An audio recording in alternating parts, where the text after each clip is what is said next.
Even when you believe you are sitting perfectly still, your body is likely engaged in a state of constant, active physical work.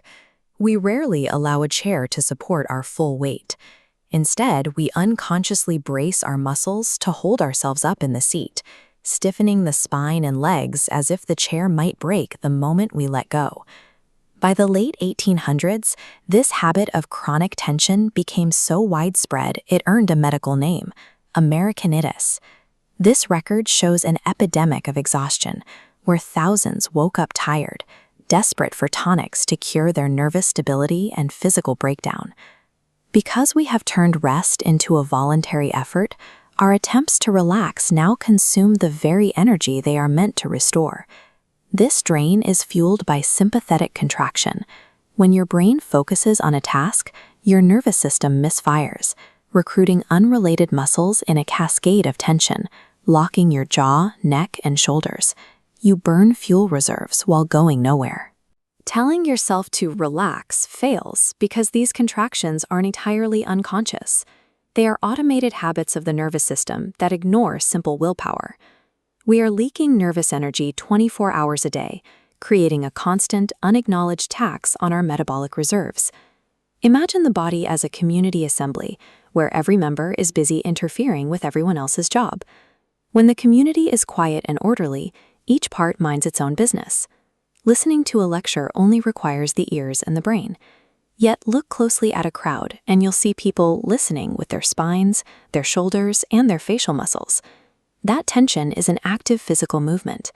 Maintaining a brace in an unused muscle requires a steady, exhausting supply of fuel. To stop the energy leak, we must mechanically isolate our functions.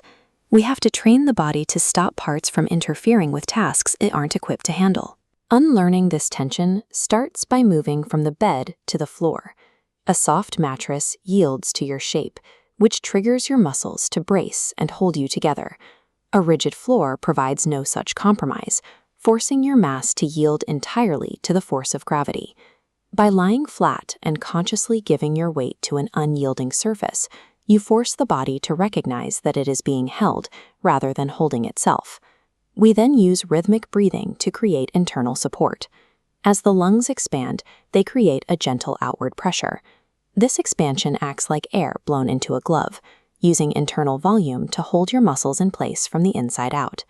Using the immovable floor and internal air pressure allows us to bypass the brain's conditioned habit of physically gripping the body together.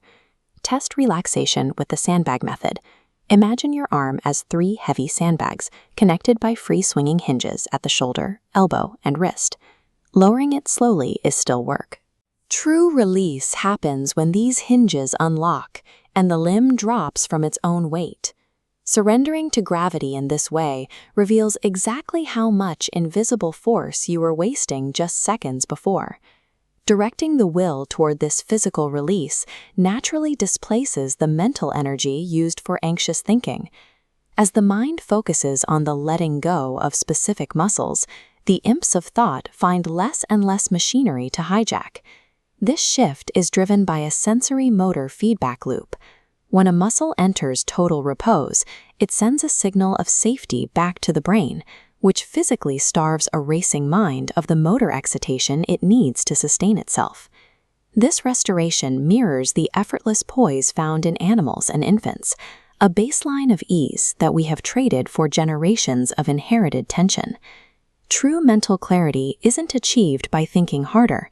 It arrives when you force the body's physical hardware to stop vibrating. Rest represents the active cessation of wasted effort, allowing the body to accumulate the metabolic surplus required for intense, useful action. The goal is equilibrium, the ability to use only the exact amount of energy required for a movement, and then stop completely.